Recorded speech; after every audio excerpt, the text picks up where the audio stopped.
Fantastic. Just you and me again. Well, we're the only good ones, so... So what's going on? Not much. What's going on with you? Nothing. I'm hoping that the weather gets better so I can start going outside and taking some pictures. And how is the weather? Still It's not too bad. It's a little cool. It rained like a MF yesterday. Just think, if it had been a little colder, it had been snowing like an MF. Yeah. We would have had a ton of snow if it was cold enough. There was flooding and whatnot. Fantastic. I'm not missing much then. No, not at all. Speaking of pictures, do you have your camera with you? Are you shooting lots of pictures, or don't you have one? Camera's here. All my camera gear is here. Took lots of pictures in China and Thailand. But right now, she's not walking around too much, so we're not really doing that much. Right. I hear you. Catch up on your TV shows. Eureka's a really good TV show, by the way, which I had never watched until recently. Eureka, that's Syfy or USA? Syfy. Syfy. SYFY. Right. I actually read about that, because I thought it was dumb too. Turns out, well, it used to be sci-fi, the way you would spell science fiction, abbreviate science fiction. And they decided that doing it that way, they couldn't copyright that word, because that is an abbreviation for science fiction. You know what I mean? So you couldn't copyright SCIFI. So what they decided was they would rename it so that they could copyright it, brand it, and use it on stuff. So it wasn't just like, hey, we need a change. Let's change the station name for no apparent reason.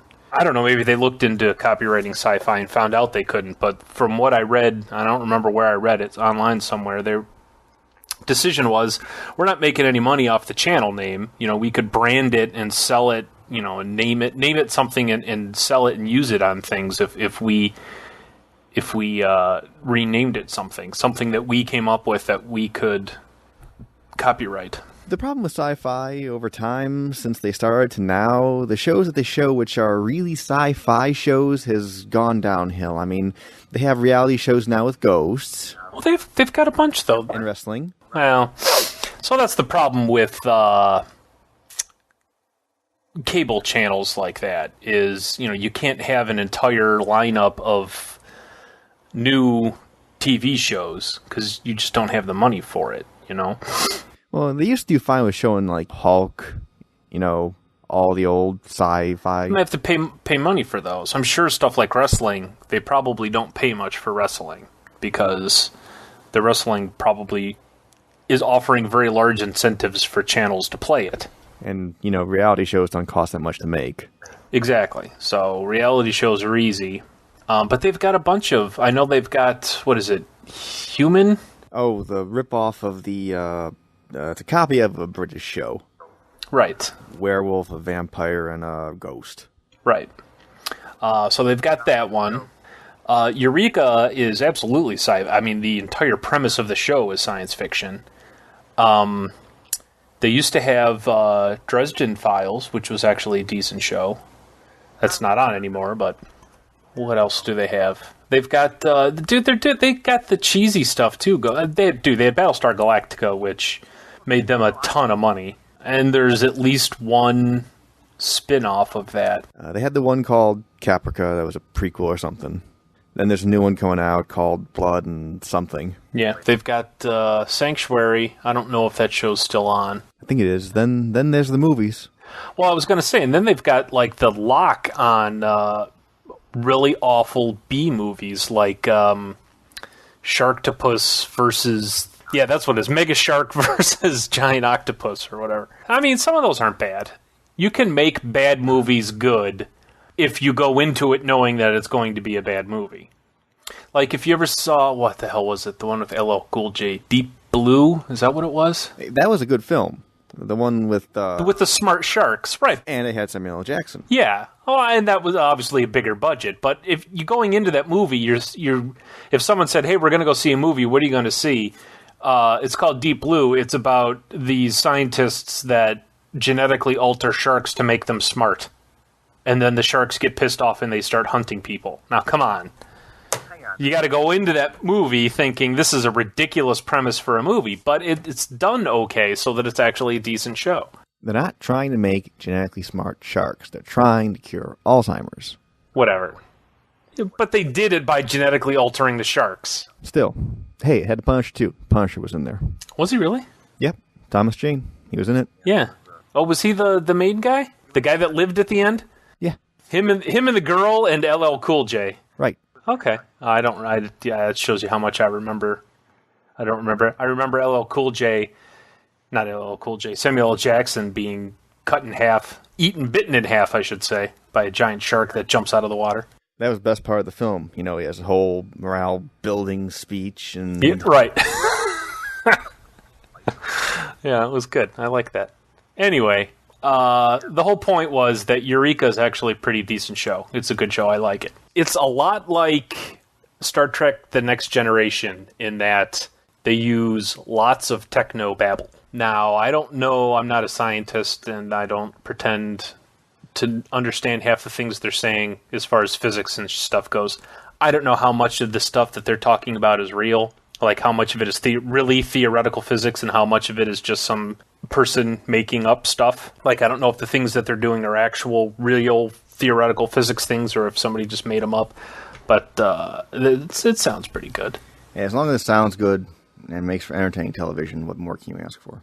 Yeah. Well, I mean, and you can. It's the thing is you can't tell that it's just blatantly made up. So it's not like Star Trek Technobabble, where they literally make words up and try to make it sound intelligent. This is at least actual science stuff. Now, like I said, whether or not it's actual real stuff or not, I don't know. But it's not, But on TV shows, now I'm watching Battlestar Galactica. Did you ever see that? I watched the first, I want to say 3 seasons, and then... You gave up? I did give up. I got bored with it. I don't know how far you're into it. At some point, they're on a planet, and there's like a whole season or a whole half a season where they're on this planet as opposed to floating around in space. And all the stuff that happens on the planet is all just... It gets far-fetched and... over the top and a little too dramatic. Actually, no, I take that back. I saw up to the point where they escape the planet and they go back into space because then, what's his face? Adama's kid. Lee. Yeah, he gets fat. Yeah, Apollo gets super fat. I forget why. Because he loses his will to be a hero or something. I don't remember what the hell it is. All I remember is them putting him in a fat suit, and he's this just big, giant, fat guy. He's like that for a couple episodes before somebody smacks him back into reality, and he has to work off all the weight. But seriously? Yeah. That sounds bad. Okay, Yeah, so that was the point where I'm like, all right, I've had enough. I don't care what else happens in this show. I remember people saying the first 2 seasons were good, and then it kind of goes downhill from that point. Yeah. So I'm like midway through season 2. Okay, and it's good. It's good. Oh yeah. Waiting for that turn. Well, that and the other. So, without spoiling for you or anybody else, you have already gathered that there are humans. Let me rephrase that. There are beings that look like humans that are really Cylons, and that's the whole point of the Cylons. Is they have advanced so far that they're not just robots anymore. They can the 2.0 Cylons can look and breathe and act exactly like humans, and you'd never know. So part of the whole drama of the show is anyone could be a Cylon. Yeah, you're trying to figure out who the remaining ones are because there's 8 left. Yeah, anyone on the Galactica could be a Cylon. Anybody at all, and every once in a while they'll reveal another. Reveal one, yeah, and it's like, oh my god, they were really a Cylon. They take that way too far. Okay, toward further in, and it's like everyone's a Cylon. Like Commander Adama is a Cylon. Everybody's a Cylon. Like there are no humans, and it's like, ooh, well, what if that's true? What if there really aren't any humans and everybody's a Cylon? It's just, oh boy, it gets a little too conspiracy theory-y, if you know what I mean, with the who could be Cylons and who isn't. And at first, it was kind of cool because it was like, oh, this one person who's not really a main character, but is kind of a side character.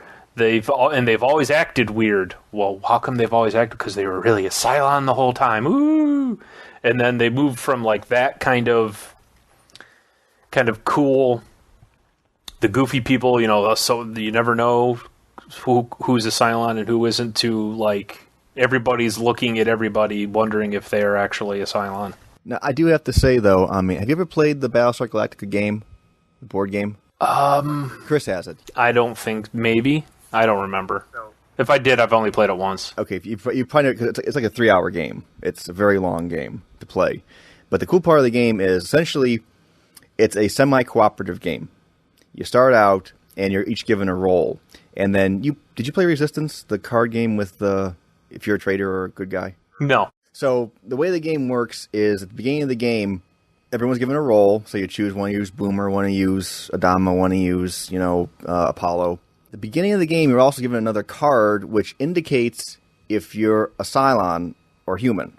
Mm-hmm. And also, there's 3 roles: human, Cylon, and Baltar, a sympathizer, who he sympathizes with the Cylons, trying to help them while not overtly actually human, but sympathizes with the Cylons. So the way the game works is everyone has their roles. You're not. It's all in secret who's a Cylon and who's a human. So you're not sure who is who. The goal of the game is you're all on Battlestar. You're all trying to make the jumps to Earth. And as the game goes along, these crises happen.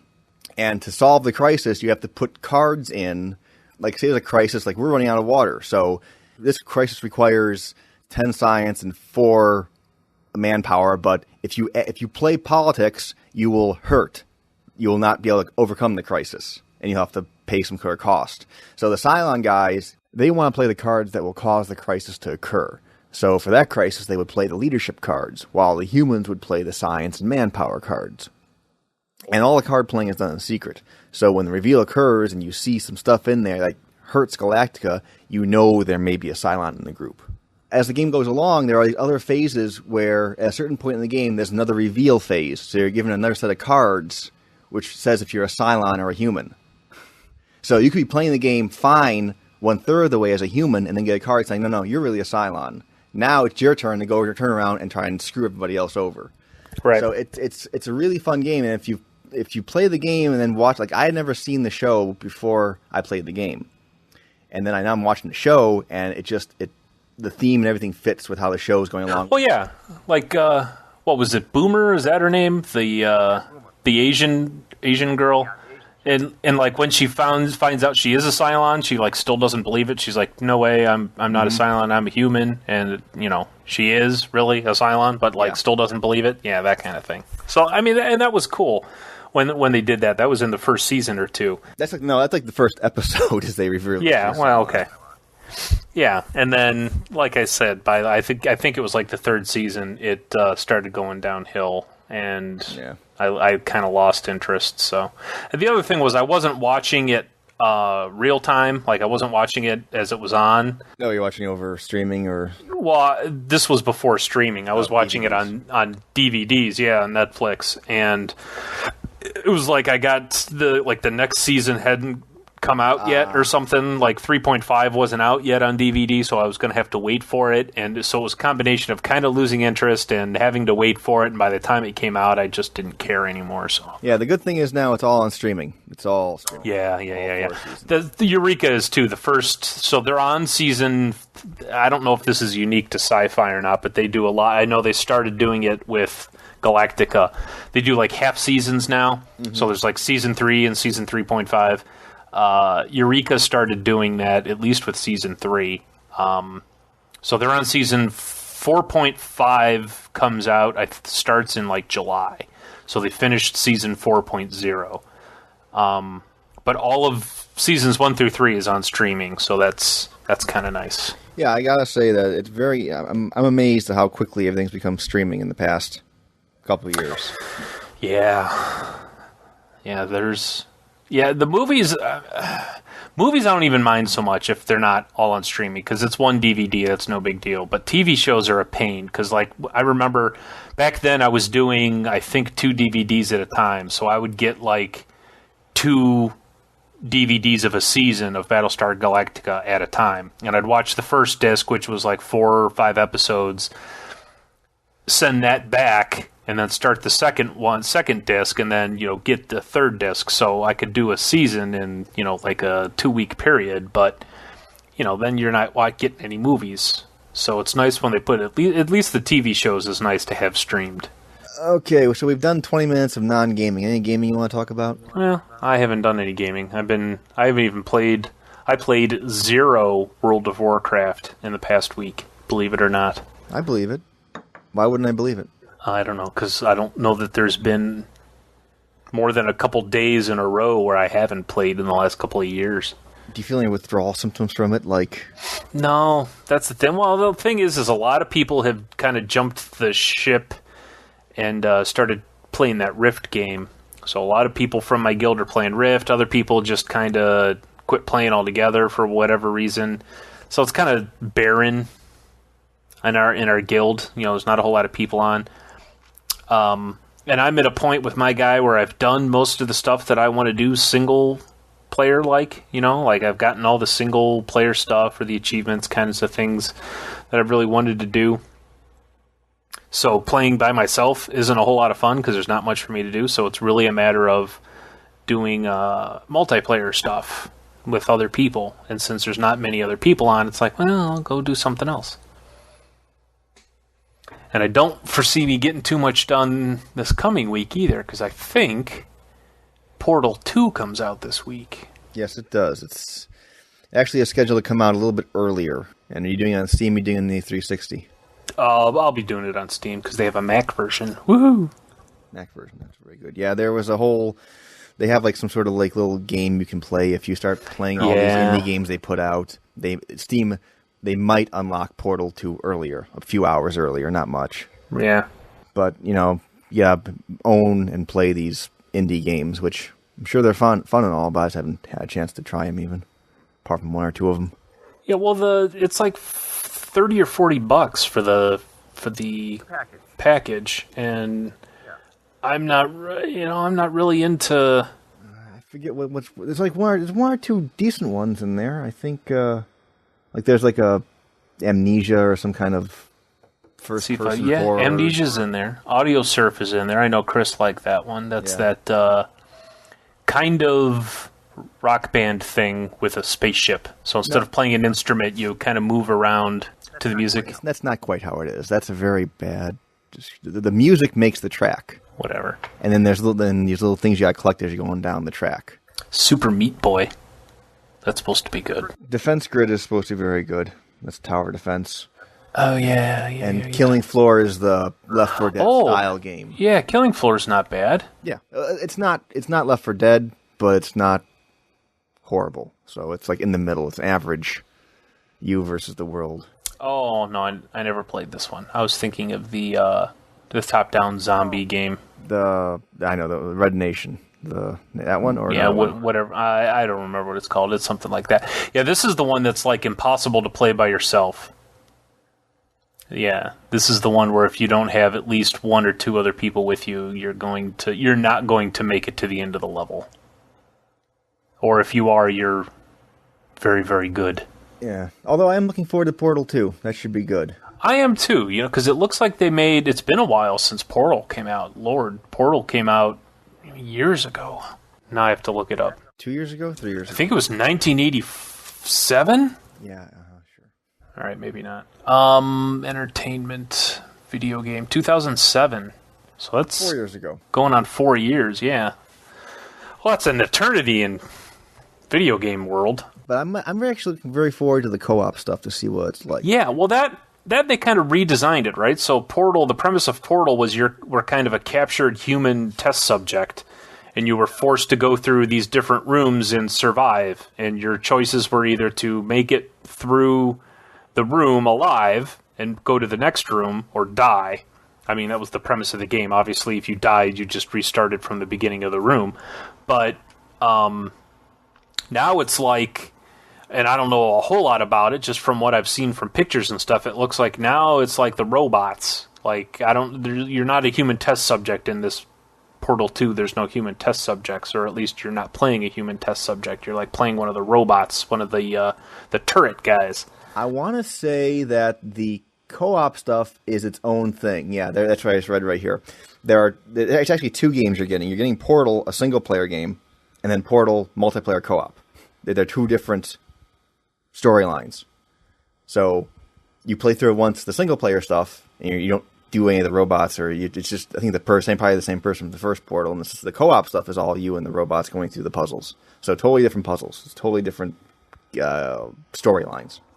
Yeah, it should be cool. I really enjoyed the first Portal. I think I played through it at least twice, because I know I played through it once on the PC and once... Well, I played it through...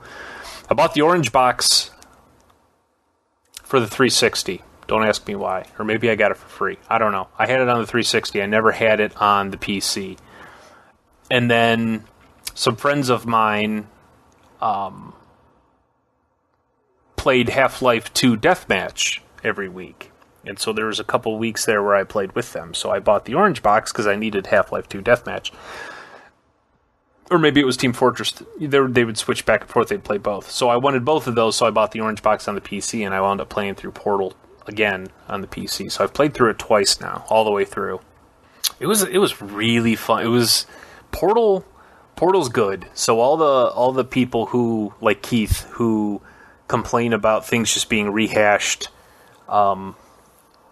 versions of other games and or sequels. Obviously, Portal 2 by definition is a sequel, but the whole premise of Portal itself is like completely new.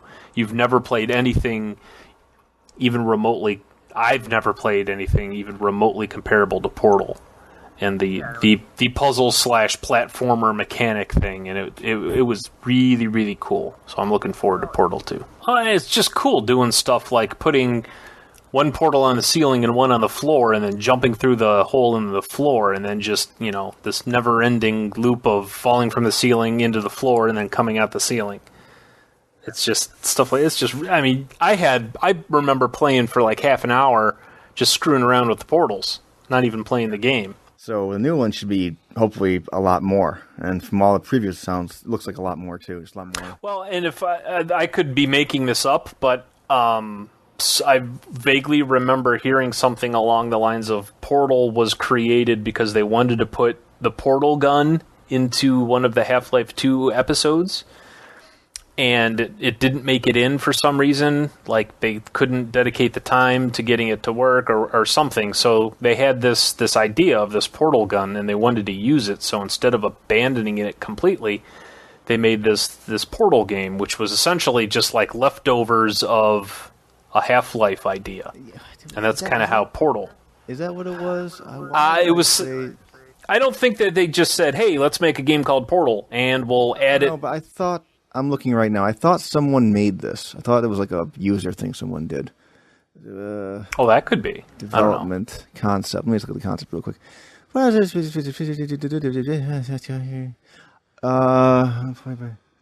Portal is Valve's spiritual successor to the freeware game Narbacular Drop.